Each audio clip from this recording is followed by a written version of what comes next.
अस्सलाम वालेकुम नाजरीन, मैं आपकी मेज़बान सायरा आशिर दो शो मेकर में हाजिर हूँ।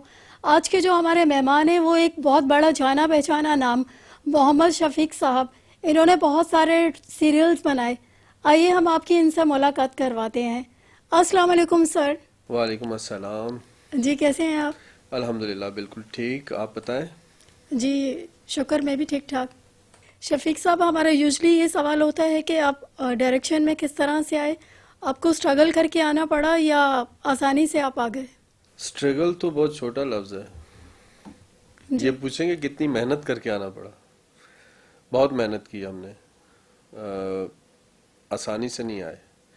बहुत कहते हैं ना कि इस फील्ड में आने से पहले या इस फील्ड में जी। जूते आपके घिस जाते हैं। जी।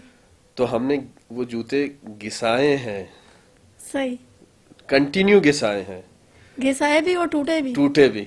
जी। फिर हम आए इस फील्ड में और यहाँ तक पहुंचे। अच्छा, तो अब आप कैसा फील कर रहे हैं तरक्की के बाद?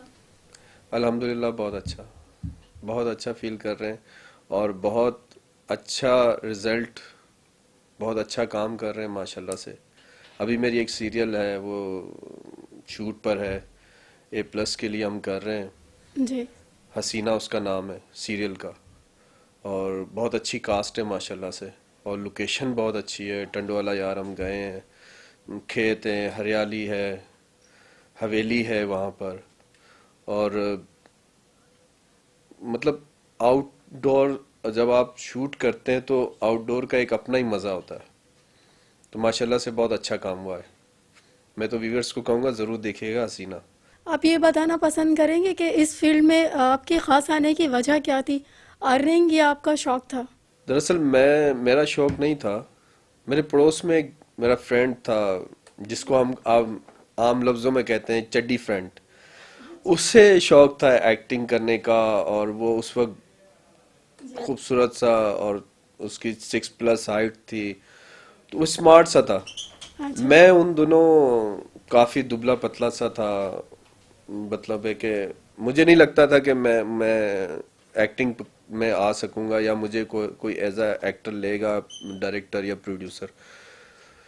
तो वो एक दिन वो दौर ऐसा था कि गली के थल्लों में जिस तरह से बैठा करते हैं यार दोस्त और गप्पे लगाया करते हैं, तो वो एक दिन इसी तरह हम एक थल्ले पर बैठे थे। तो मेरे पास एक अखबार की न्यूज़ की कटिंग ले आया, देखो देखो यार शफीक, इसमें ना एक्टिंग के लिए चांस आए और हम चलते हैं और जाकर वहाँ एक्टिंग करते हैं, उन्होंने बुलाया है, चलते हैं। तो मैंने कहा नहीं यार, मुझे शौक नहीं है। हम तुम चलो, तुम्हारा तो हो जाएगा, तुम माशाल्लाह से दिल डॉल में हो, और गुड खूबसूरत हो लुकिंग हो। और गुड लुकिंग हो। मैं अब इतना अब उससे यंग जब मैं था, टी एज और एज में जब मैं था, तो उस वक्त से मैं अब ज्यादा स्मार्ट हूँ। तो मैंने मना कर दिया, मैंने कहा नहीं यार। वो मेरे पीछे पड़ गया, चलो नहीं नहीं नहीं चलो। तो फिर हम गए एक जगह पर, एक स्टूडियो में, वहाँ हमने ऑडिशन दिया। ऑडिशन देने के बाद उन्होंने कहा कि नहीं जी, आपको अभी तो कुछ नहीं आता। आप ऐसा करें कि आप पहले ना स्टिल फोटोग्राफर, स्टिल आप अपना शूट करवाएं और हमें आप अपनी पिक्चर्स दें। तो मैंने कहा ठीक है। फिर हम लोगों ने, अच्छा वो दौर ऐसा था कि जॉब भी नहीं करते थे, तो पैसे भी नहीं होते थे साथ, ना उसके पास ना हमारे पास। तो हमने क्या यार, बाहर आके मशवरा किया कि अब ये तो 5-6 हज़ार रुपये मांग रहे हैं। ये तकरीबन आज से 15 साल पहले की बात बता रहा हूँ मैं जी, आपको। जब 5-6 हज़ार की भी जी, बहुत एक वैल्यू वैल्यू थी, एक थी। जी। वैल्यू थी। तो मैंने कहा यार, अब उस वक्त तो पॉकेट मनी पेरेंट्स से मिला करती थी, जो भी मिलती थी, तो उसमें 5-6 हज़ार रुपये जमा करना या लाना तो बड़ी बात थी। तो उसने कहा यार चलो क्या करें। फिर हमने डिसाइड किया कि इन्होंने कहा है कि हम आपको काम देंगे, चांस देंगे। हम इनको कहते हैं कि आप स्टिल जो है ना, फोटोग्राफर जो है, आप खुद बुलाएं, हमारा शूट करें, और जो आप हमें काम देंगे ना, उनमें से आप पैसे लेस माइनस कर करते लीजिएगा। रहना अच्छा। माइनस करते रहना। अच्छा। तो वो एग्री कर गए। एग्री कर गए तो फिर उन्होंने हमारे स्टिल शूट वगैरह और ये वो करवाया। उस वक्त की शूट भी मेरे पास रखी हुई है, मॉडलिंग की, ये स्टाइल और जिस तरह से जी। आजकल लोग करवाते हैं। जी। तो बस वो फोटो शूट करवाया हमने, फिर वहां से चल सो चल शुरू हुई। तकरीबन 2 साल हमने बूट घिसवाए। तो आपने ड्रामा में काम किया क्या? जी किया। एक वीडियो था, सिंधी कल्चर के सिंधी एक सिंगर हैं बहुत अच्छे, शमन अली मेरानी, उनका एक वीडियो शूट भी मैंने किया एज अ मॉडल। और फिर मैंने स्टेज प्ले भी किए, 2-3 स्टेज प्ले किए हमने। एक महमूदाबाद में एक गुजर हॉल था, वहाँ हमने एक ओपन थिएटर में एक स्टेज प्ले किया। फिर पीएससीसी में अल्लाह उनको जन्नत नसीब करे, फारूकी साहब एक होते थे डायरेक्टर, और उन्होंने हमें बुलाया, वहाँ हमने एक थिएटर में एक प्ले किया। तो फ्लीट क्लब में भी एक शो किया था हमने, एज अ एक्टर मैंने किया था। सही। तो छोटे छोटे काम किए 2-3 साल। उसके बाद बस फिर मजा नहीं आया, और वो एक्टिंग की तरफ, बस फिर छोड़ दी एक्टिंग। तो मज़ा ना आने की कोई ख़ास वजह? जाहिर सी बात है, लोग बुलवाते थे और शाम तक बैठे रहना, और रात में पता चला जी एक शॉट है, कोई एक मुर्दा पसे आईना की मैं बात बता रहा हूँ आपको, कि उस वक्त पसे आईना आता था, गजनफर साहब शायद मेरे ख्याल में कि उनके चैनल से ऑन एयर होता था। तो वो मुझे उन्होंने बुलाया था, हारून साहब ने, वहाँ होते थे हारून साहब के जो सारा ये करता धरता, बुला एक्टर जूनियर्स एक्टर्स को बुलाना, एमडी गुल साहब होते थे। उन्होंने मुझे बुलाया, उन्होंने कहा कि यार एक सीन है, उसमें आप आ जाएं, आपसे करवाना है। मैंने कहा ठीक है। तो जूनियर एक्टर थे हम, स्ट्रगलिंग का दौर था। सुबह उन्होंने 11 बजे हमें बुलाया, और माशाल्लाह से रात कोई 9 बजे हमारा एक सीन था, जो एक लाश पड़ी हुई थी, उसकी सिर्फ फोटो फोटो अच्छा। इसमें सही। तस्वीरें लेनी है, पिक्चर कड़च बनानी थी। कड़च कड़च, आप अच्छा। बस ये सही। हमारा उसमें एक सीन था बस। तो वो फिर इसलिए मजा नहीं आया, तो मैंने कहा नहीं। नहीं, ये भी शुक्र है कि वो लाश कहीं ये नहीं बोला कि वो लाश आप हैं। हाँ, जी। ये नहीं कहा कि वरना यहाँ ये भी लेट जाओ, पॉसिबल था। हाँ जी। यहाँ लेट जाओ और ये लाश बन जाओ। जी। तो बस इस वजह से फिर एक्टिंग से किनारा कर लिया हमने। ठीक है, तो आपको यानी कि ज़्यादा मज़ा बिहाइंड द कैमरा आया? जी, फिर उन दिनों महक अली साहिबा जो है, मैं मैडम कहता हूँ, उनकी इज्जत करता हूँ, रिस्पेक्ट करता हूँ, मुझे डायरेक्शन की फील्ड में लाने वाली महक अली हैं। उन्होंने मुझे बुलाया, उन्होंने कहा कि शफीक, एक्टिंग में कहा तुम अपना टाइम ज़ाया कर रहे हो, तो तुम ऐसा करो कि तुम यहाँ आ जाओ, डायरेक्शन में आ जाओ, और इसमें रिस्पेक्ट भी है, इसमें आपको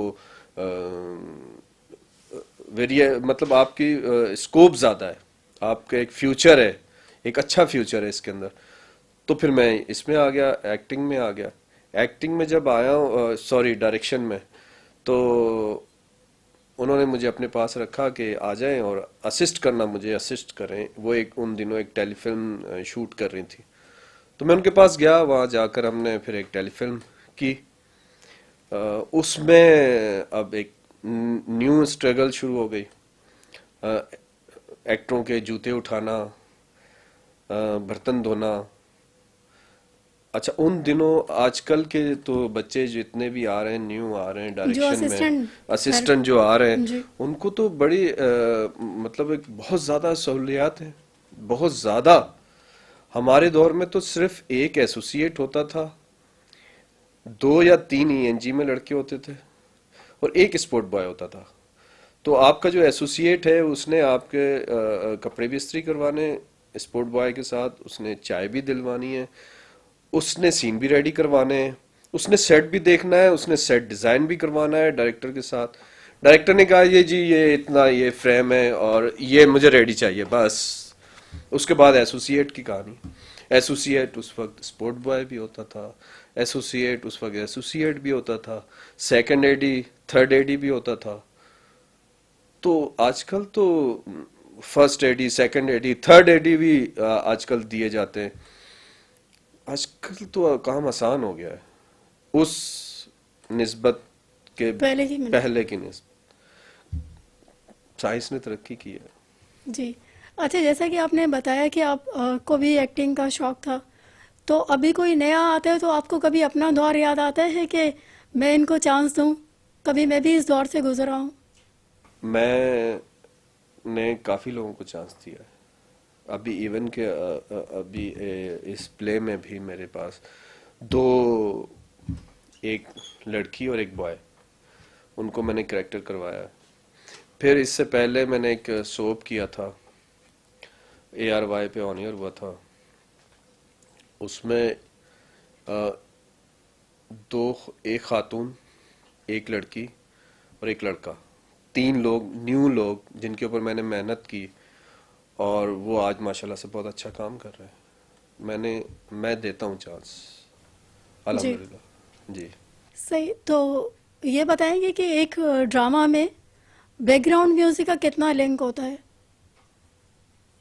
ड्रामे की जान है। बैकग्राउंड म्यूजिक अगर ना हो किसी भी प्ले के अंदर, इवन सिर्फ ड्रामा ही नहीं, कोई भी प्रोग्राम, जो आपका ये प्रोग्राम है, अगर इसमें भी बैकग्राउंड म्यूजिक ना हो तो इसमें जान ही नहीं डलती। बैकग्राउंड म्यूजिक तो जी, एक एक रूह है, उसके अंदर डालनी पड़ती है। ठीक है। वो मतलब कि जो म्यूजिक होता है वो आपके सीन में यानी कि जान डाल देता है।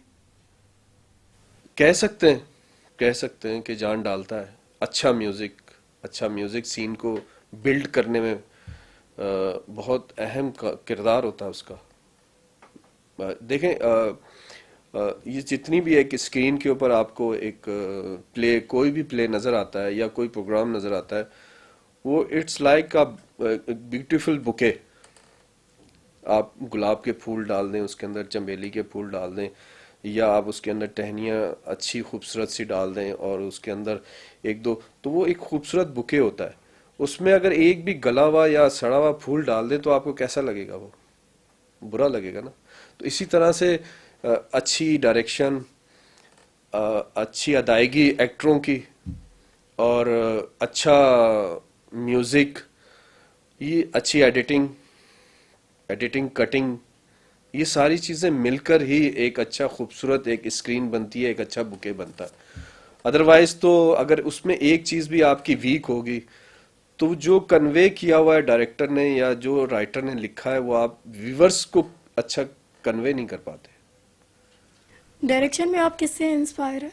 दो तीन डायरेक्टर हैं जो मुझे एज अ एंगल वाइज और टेक्निकल वाइज बड़े स्ट्रांग लगते हैं और अच्छे, उनकी थिंकिंग भी अच्छी है। वो एक नदीम बेग साहब हैं, एक अंजुम शहजाद साहब हैं, और मज़हर मोइन, मज़हर साहब। ये दो तीन डायरेक्टर हैं, माशाल्लाह से बहुत अच्छा काम करते हैं, बहुत बड़ा काम किया है। बेग साहब ने तो दो तीन फिल्में भी की हैं। तो ये, मैं इनको, इनके काम को बड़ा लाइक करता हूँ। सितारों पे बिलीव करते हैं आप? नहीं, मैं नहीं बिलीव करता। मैं समझता हूँ कि इंसान अपने सितारे खुद बनाता है। जी, मैं नहीं बिलीव करता। इस फील्ड में आप लक पे कितना बिलीव करते हैं? आपकी लक अच्छी है, जी। आपका दिन अच्छे चल रहे हैं, वेल एंड गुड। आपकी लक अच्छी नहीं है, आपके दिन अच्छे नहीं चल रहे, तो फिर कहीं ना कहीं कनेक्शन तो स्टार्स का भी हो गया ना आप इसमें? नहीं, स्टार्स तो एक अलग गेम है। वो स्टार्स और वो नजूमी और वो चक्कर अलग है, लेकिन लक जो है वो डिफरेंट है। वो डिफरेंट चीज है। सर, ब्रेक का टाइम हो गया है। जी नाजरीन, मिलते हैं एक छोटे से ब्रेक के बाद।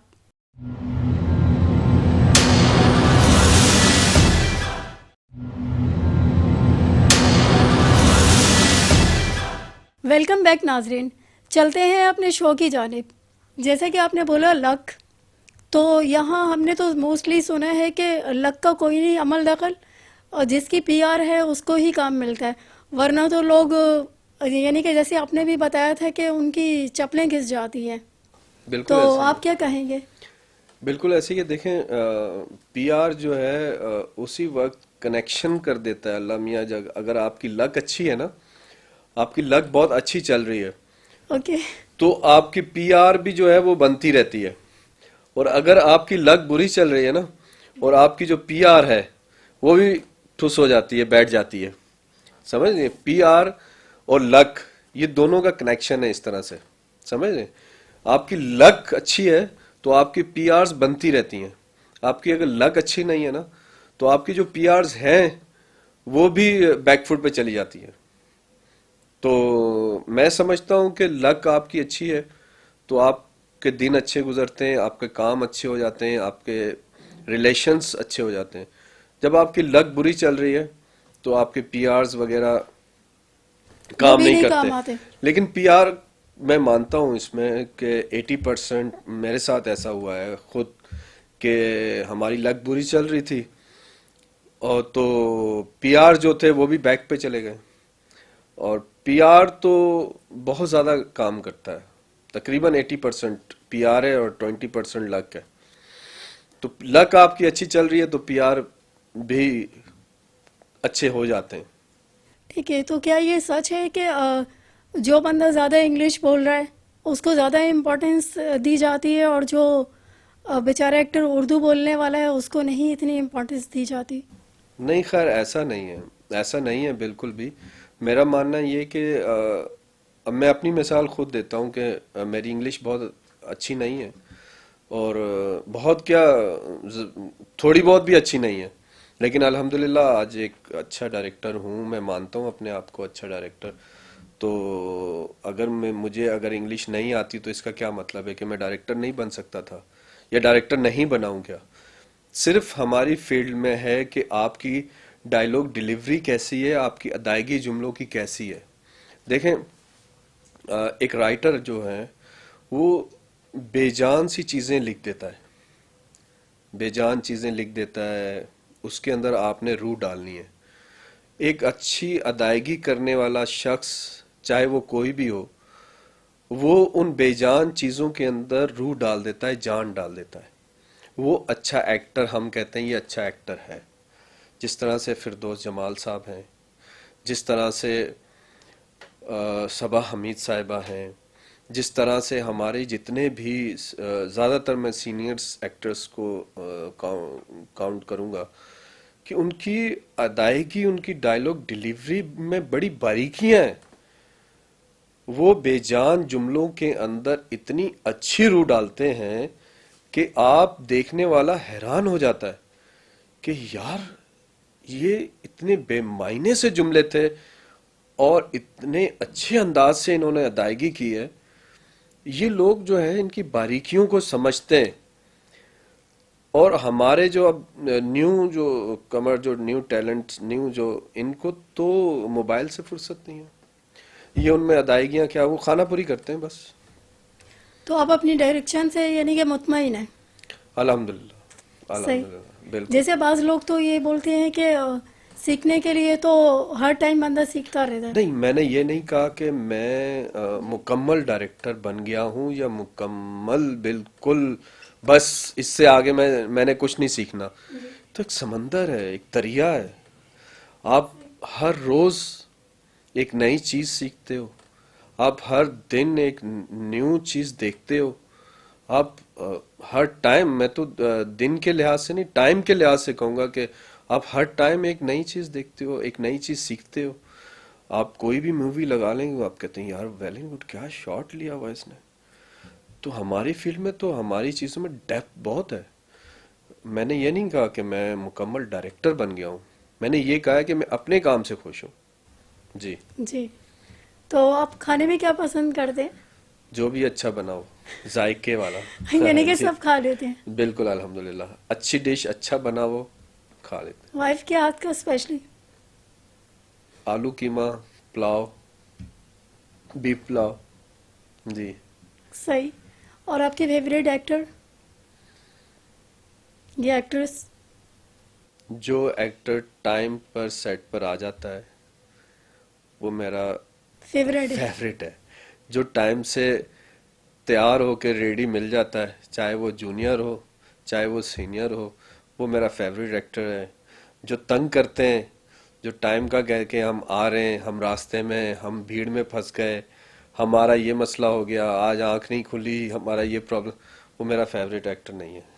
बस। तो वैसे ज़्यादातर एक्टर यही करते हैं। कि सेट पे लेट आना?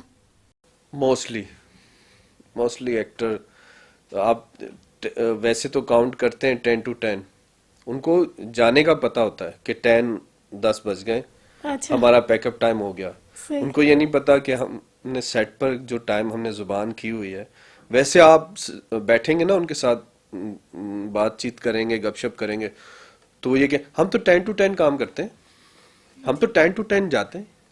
जी जी, ये तो लेकिन अक्सर सुना है कि कभी वो बोलते भी हैं कि हम बहुत हार्ड वर्कर हैं। वो 10 गिनते हैं गाड़ी में बैठने का, कि घर से गाड़ी में हम बैठ गए, वो भी 10 बजे नहीं बैठते, वो भी 10:15, 10:30, पौने 11 बजा ही देते हैं गाड़ी में बैठते हुए। और बेचारे ड्राइवर को तो इंसान ही नहीं समझते, वो तो बेचारा बैठा हुआ होता है, मैडम मैं आपका वेट कर रहा हूँ, हाँ हाँ बस आया आई आया आई। सही है। तो क्या ये सच नहीं है, क्या एक्टर या एक्ट्रेस अक्सर अपने इंटरव्यूज में बोल रहे होते हैं कि हम बहुत हार्ड वर्क कर रहे हैं, हम बहुत जो है ना, सुबह से गए हुए रात को वापस आते हैं? देखें, एक्टरों की सुबह होती है 12-1 बजे, तो वो सही कह रहे हैं बिल्कुल कि वो सुबह से जाते हैं और रात तक आते हैं। हाँ, हार्ड वर्कर हैं, हार्ड वर्क हम कह सकते हैं, क्योंकि देखें लाइट्स के दरमियान काम करना, आप गर्मी में काम करना, पसीनों से भरना, तो या कभी सर्दी में मेहनत स्लीवलेस पहनना? मेहनत करना, हार्ड वर्कर, ये हम नहीं कह सकते कि हार्ड वर्कर नहीं है, हार्ड वर्कर हैं। और सुबह उनकी होती है 12 बजे, लेकिन हमारी सुबह जो है वो 10 बजे की होती है। ये सिर्फ उनको ये समझाने की देर है, उनको समझाना पड़ेगा कि हमें कि ये सुबह 12 बजे की नहीं होती है, 10 बजे से शुरू हो जाती है। आर्टिस्टों में अगर लड़ाई हो जाए तो आप कैसे मैनेज करते हैं? कभी ऐसा इत्तेफाक हुआ क्या? नहीं, दरअसल मैं तकरीबन कोई 10 साल से डायरेक्शन कर रहा हूँ, माशाल्लाह से 10 साल से, और कोई मैंने 700-800 एपिसोड, 100 एपिसोड्स रिकॉर्ड किए हैं मुख्तलिफ प्लेस के। तो मेरे सेट्स पर मेरी कोशिश ये होती है कि इस तमाम एक्टरों को जो है ना एक फैमिली की तरह रखूं, और इनको एक फैमिली की तरह लेकर चलूं। जिस तरह से अभी भी हम टंडोवाला यार में थे, तकरीबन 6-7 एक्टर वहाँ पर स्टे कर रहे थे, और उनमें इतनी पैकअप के बाद इतनी अच्छी गैदरिंग और इतना अच्छा माहौल था। और सिर्फ इस प्ले में नहीं, पिछले जितने भी मेरे प्ले हैं, पिछले प्लेस में भी हम जब कराची में होते थे तो हम पैकअप के बाद अक्सर हम चाय शाय पर या कहीं और, मतलब 6-7 एक्टर, 5-6 एक्टर मिलकर बैठते थे, चाय पीना, खाना खाना। और आपको यकीन नहीं आएगा शायद कि मैं जरा, जब वो प्ले ख़त्म हुआ था तो बाकायदा 1-2 एक्टर रोते हुए गए कि हम इस सेट को मिस करेंगे। तो अल्हम्दुलिल्लाह मैंने जितने प्ले किए हैं, कभी भी किसी भी मेरे किसी एक्टर ने ना आपस में और ना मेरे साथ किसी एक्टर ने बदतमीजी की, और ना एक्टर आपस में लड़े हैं। देखें, हल्का फुल्का ना टक टुक तो बहन भाइयों में भी या अक्सर घर में हो जाता है, या लेकिन मुझे नहीं याद पड़ता कि शायद मेरे सेट पर इतना हल्का फुल्का भी हुआ हो। ये जरूर हो जाता है कि उसने ये कह दिया, इसने ये कह दिया, मैं कहता हूँ मट्टी डालो यार, क्या है, अपना काम करो, बस घर जाओ।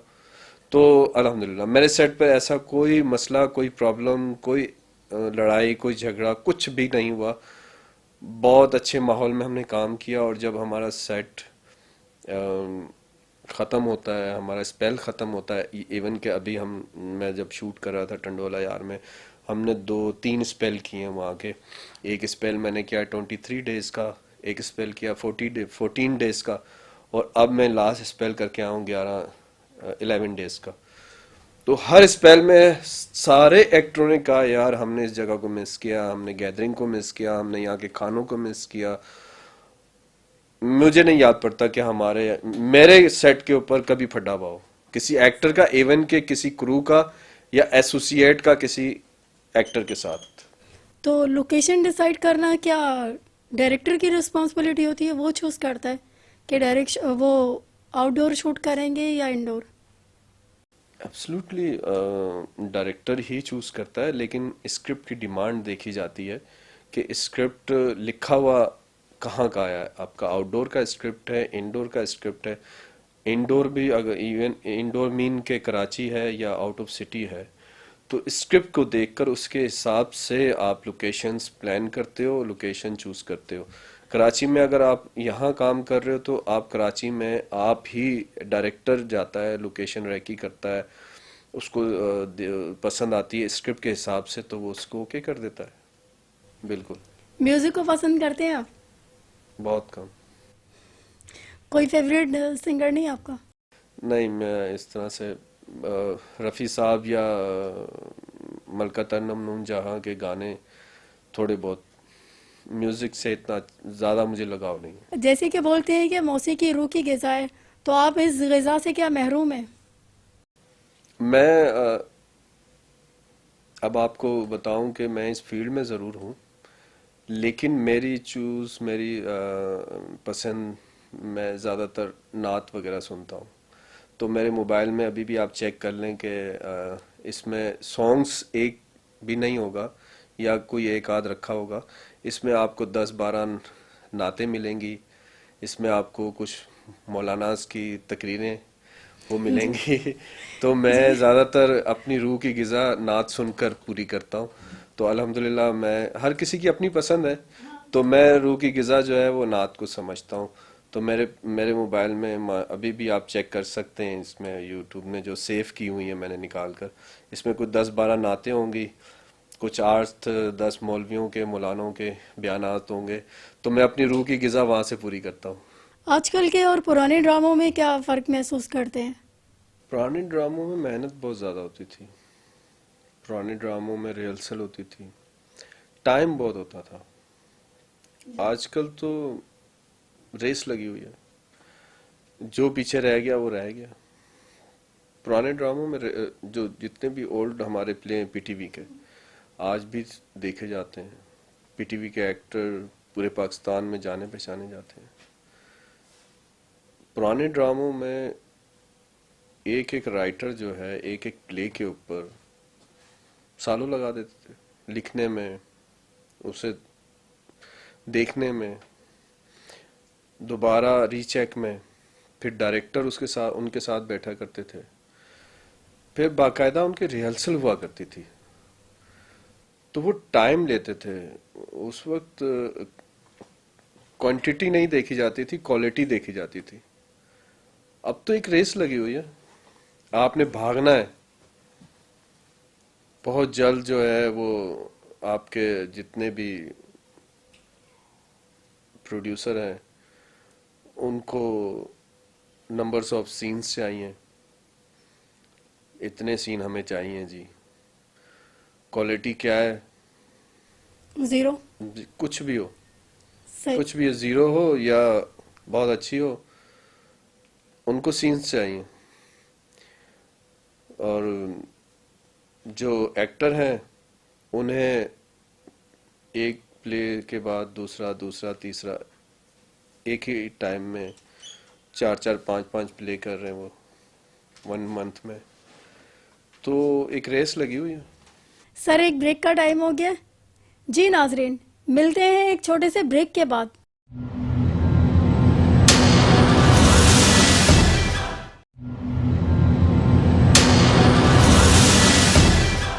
वेलकम बैक नाजरीन।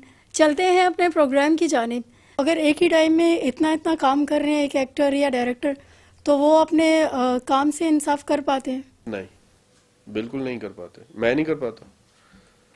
आपने अगर, आपके पास एक सीन आया, उसमें इतनी ट्रीट है, अच्छा सीन, अच्छा काम, एक सीन, आप छोटे से छोटा भी सीन हो, लाइट और प्लस रिहर्सल होनी चाहिए।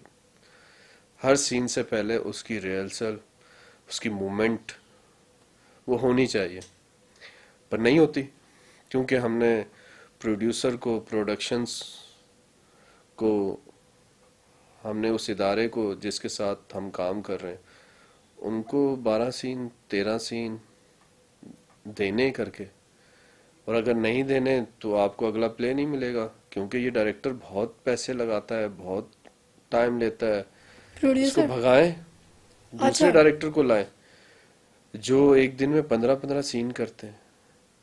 बस उनको मतलब सीन ज्यादा चाहिए। कटने चाहिए, पेपर से सीन कटने चाहिए।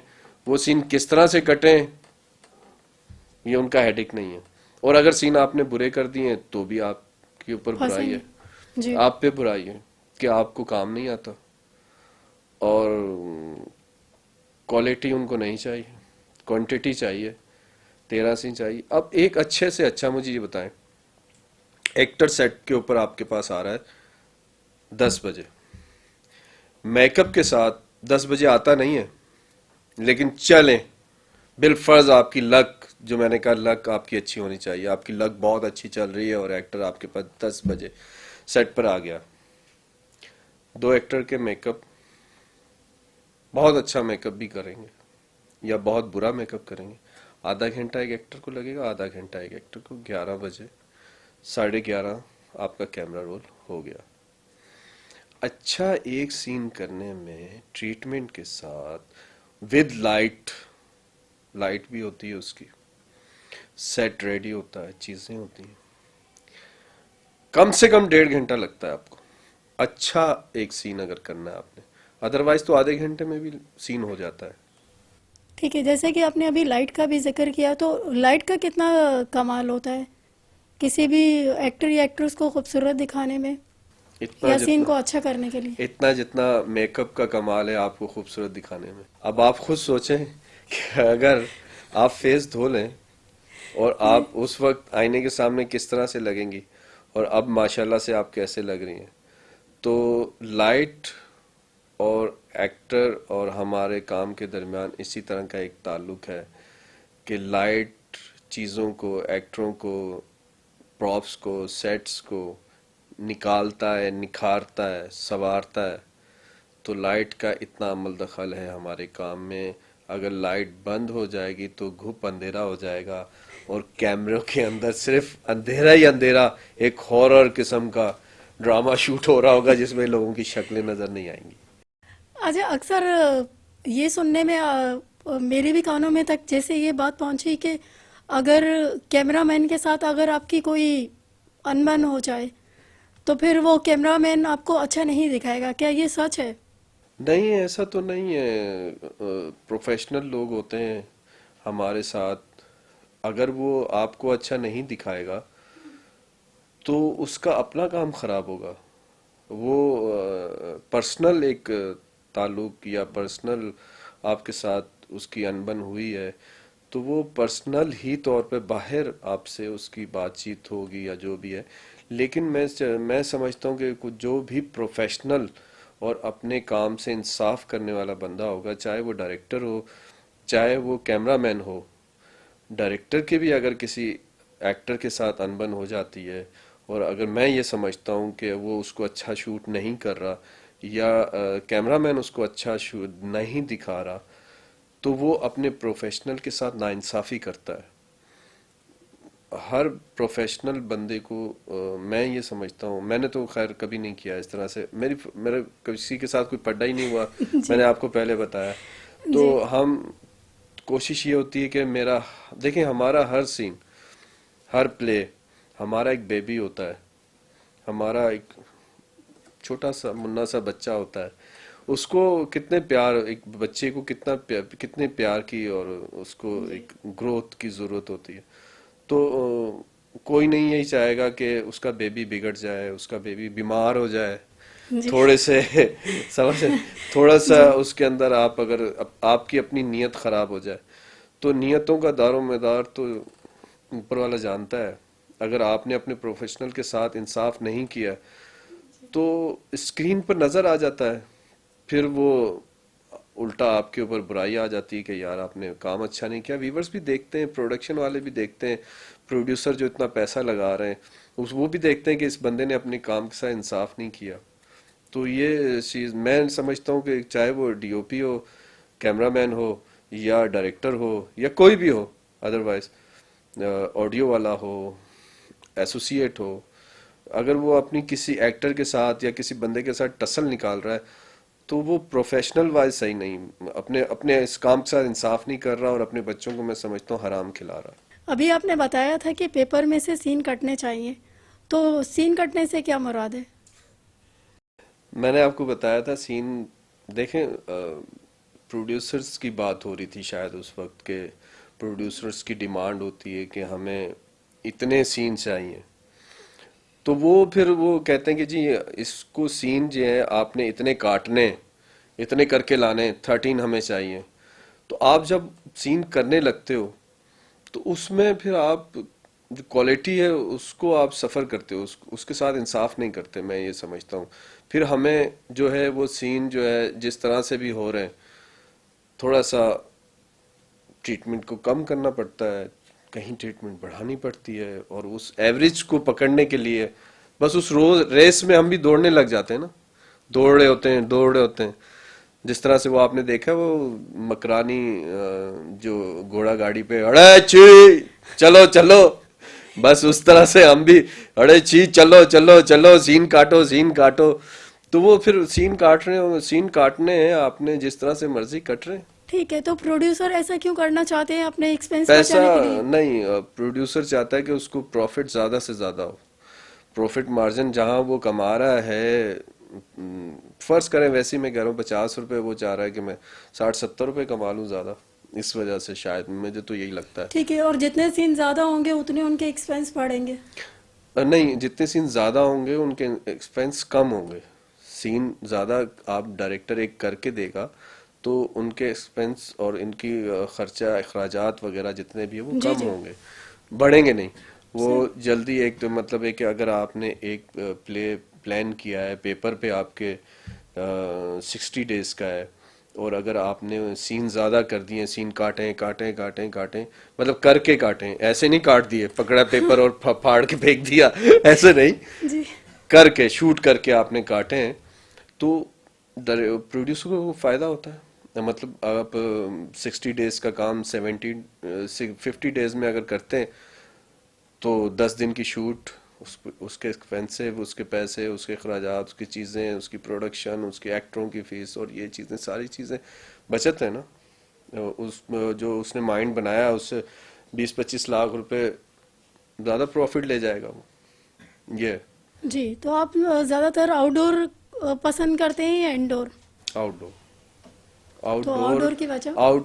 आउटडोर ये नहीं कि कराची में आउटडोर, आउट ऑफ सिटी, मरी, नागा, का, कागान, गिलगित, ये स्क्रीन एक खूबसूरत ग्रीनरी, एक आपकी स्क्रीन खूबसूरत आ जाती है। यहाँ जो आउटडोर है वो सड़कों पर इधर उधर ट्रैफिक फलाना ढिमकाना, उसमें आपकी शूट करने में भी प्रॉब्लम होती है, लोग आपको डिस्टर्ब करते हैं, स्क्रीन इतनी खूबसूरत नहीं आती यहाँ आउटडोर करने में, क्योंकि यहाँ ग्रीनरी वगैरह और दूसरी अच्छी लोकेशंस बहुत कम है। तो आउट ऑफ सिटी आप जब जाते हैं, कश्मीर प्लान कर लिया आपने, मरी नथिया गली और ये वो इस तरफ, तो आपको एक हरियाली, एक ग्रीनरी मिल जाती है, चीज़ें मिल जाती हैं, लोकेशन बड़ी खूबसूरत है, आप आउटडोर शूट करने में मज़ा आता है वहाँ पर। अच्छा, कोई सीन आपने गलती से नहीं किया हो और वो काट दिया जाए, तो फिर इसका क्या असर होता है? लिंक, आपकी स्टोरी का जो लिंक है, कुछ सीन ऐसे होते हैं जो आपने नहीं किए होते और वो कट जाएं, वो काटना मेरा काम नहीं होता, वो एसोसिएट का काम होता है। वो अपना एक शेड्यूल बनाता है, पेपर वर्क करता है, पूरा एक स्क्रिप्ट जो आता है हमारे पास उसको मुख्तलिफ हिस्सों में डिवाइड कर देता है लोकेशंस के हिसाब से, और उस लोकेशन के हिसाब से पूरे जो सीन्स हैं वो प्लान किए जाते हैं।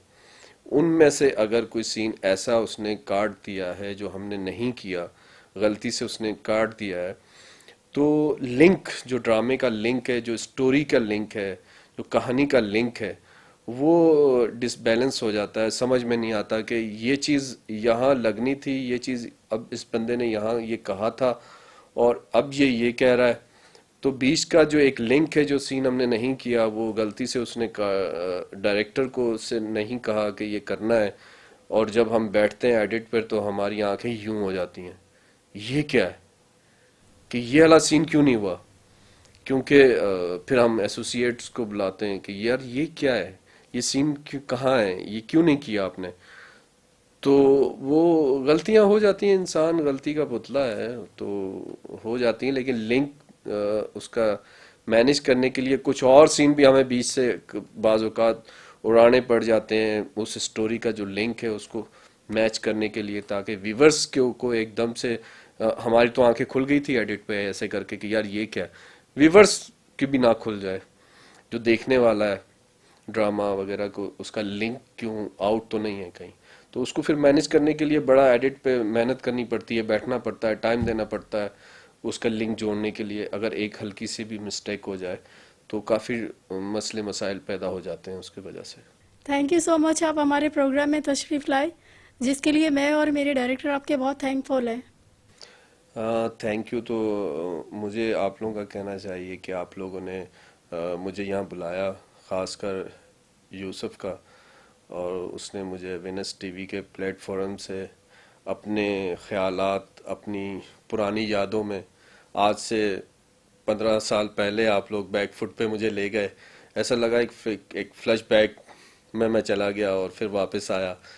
तो थैंक यू तो आप लोगों का है, कहना चाहिए मुझे कि आप लोग ने मुझे यहाँ बुलाकर अपनी मेज़बानी का शर्फ दिया। थैंक यू सो मच आप लोगों का और वेनिस टीवी का, थैंक यू। जी नाजरीन, हमारे प्रोग्राम का वक्त ख़त्म हो चुका है। वक्त से मुझे याद आया, किसी को जो कहना है कहने दो, अपना क्या जाता है। ये तो वक्त वक्त की बात है और वक्त सबका आता है। इसी बात के साथ नाजरीन, मैं आपसे इजाज़त चाहूँगी। अगले हफ्ते फिर मुलाकात होगी एक नए मेहमान के साथ। तब तक के लिए अल्लाह हाफिज़।